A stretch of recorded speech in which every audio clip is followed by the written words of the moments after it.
Le film Les Saisons, que nous avons réalisé avec Jacques Cluzot, puis une équipe que l'on retrouve depuis les peuples migrateurs océans, il s'agit d'aller à la rencontre de nos cousins de planète, c'est-à-dire les animaux. Alors nos cousins de planète, il y en a tout autour de la planète, mais sur le continent européen, ils ont pas mal disparu. La chose est un peu plus rare. Donc on s'est dit, chaque fois quand on fait des films sur la nature, on va de l'autre côté, on va dans l'Amérique du Sud, on va en Afrique, et nous on avait envie de parler du continent européen. Les continents européens, de temps en temps, on le voit le cul des lapins qui courent dans la plaine, mais on voudrait bien s'approcher d'autres animaux.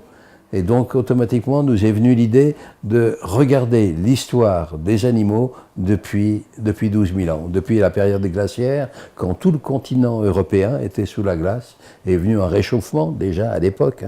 Et donc 5 degrés de plus, et ça a été le réchauffement qui a fait apparaître la toundra, les arbres, et puisque c'est arrivé la diversité de la nature flamboyante, sont arrivés les animaux. Donc on traite de l'histoire animale, mais qui finalement a été malmenée, parce qu'il y a une autre population qui est arrivée aussi, c'est la population du genre humain.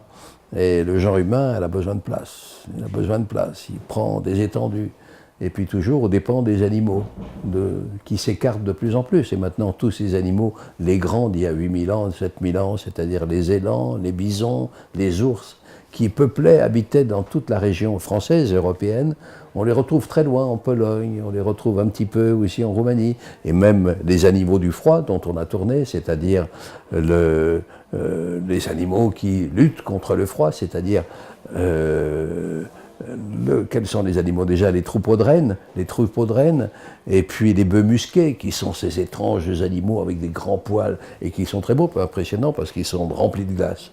Donc comment faire ces animaux qui ont disparu dans notre vue? Ben, ils sont toujours là, ils sont au nord de la Norvège et on a été les rencontrer. Puis on a fait cette histoire qui défile, cette chronique des animaux et aussi cette chronique du temps. 12 000 ans qui défilent. Alors vous imaginez qu'il y a quelques trous, il y a des choses qui ne sont pas observées, parce que regardez tous ces animaux pendant 12 000 ans, on ne peut pas parler de chacun et de tous, et pourtant, disons que ce n'est pas un documentaire, je ne crois pas. C'est un film, bien sûr, mais s'il y avait quelque chose qui se rapprochait un petit peu de ce que l'on a souhaité faire, c'était un poème cinématographique.